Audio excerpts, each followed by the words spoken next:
Hello everyone, Sue here. Today I'd like to talk about transitioning your horse into the bridle. I've had a lot of questions from people saying how do I do that, from taking my snaffle bit horse into a one-handed in the bridle.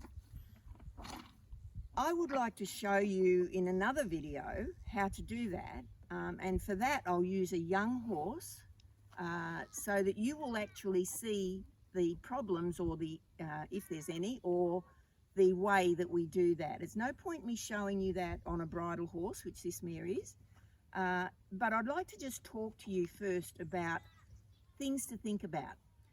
Before you get into the bridle, you must have your horse between the reins.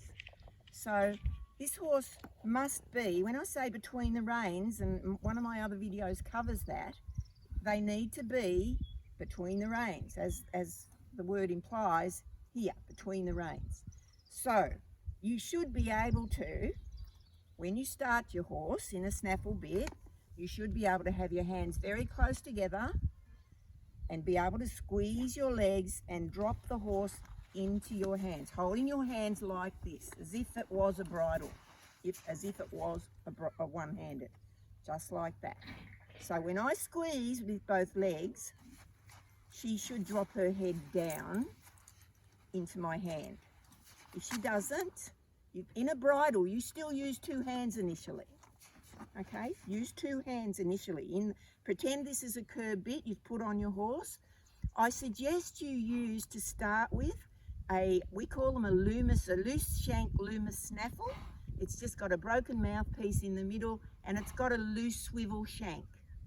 So that way you've got a bit of lateral pull. It's not a fixed bit like a grazing bit. A grazing bit is a fixed bit where nothing moves. And if you pull one rein, the whole bit moves. A snaffle, a loose shank snaffle is one, that's the name of it, and it will, the side pieces swivel. So that allows you to transition from a snaffle bit like this into a bit that has more leverage, obviously, with a shank.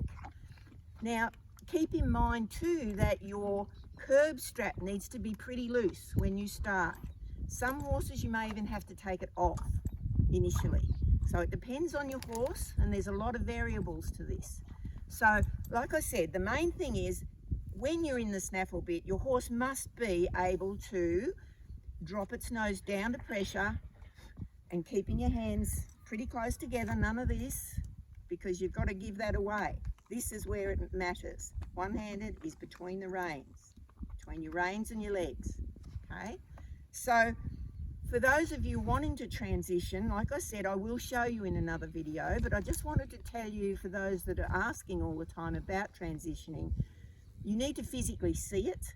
So I would like to show you on a young horse. I don't have one here, but I will show you on a young horse, so you will actually see, warts and all, how they react. And that, like I said, they're all different. Some will just fall into it, but you absolutely need to have your horse broke in the face. It needs to be soft in the face. It needs to be soft in the body, doing those other exercises that I do. Okay, you need to have a lot of body control and a lot of handle on your horse's face. So and please don't wait until your horse is a 6-year-old and it's a senior horse and all of a sudden you've got to wait. You've got to rush to get them in the bridle because they're now a senior horse and they've got to be ridden one-handed in the open classes. So do it on your 3-year-olds. We do it on 2-year-olds. You know, it's not a big deal as long as your horse has the basics. That's the most important thing I've got to tell you. It's got to have the basics. So there's no quick fix to this, okay? There's no quick fix. You've got to have the basics. Do your exercises, get the body control, get everything sorted. Then the horse is ready to go into the bridle.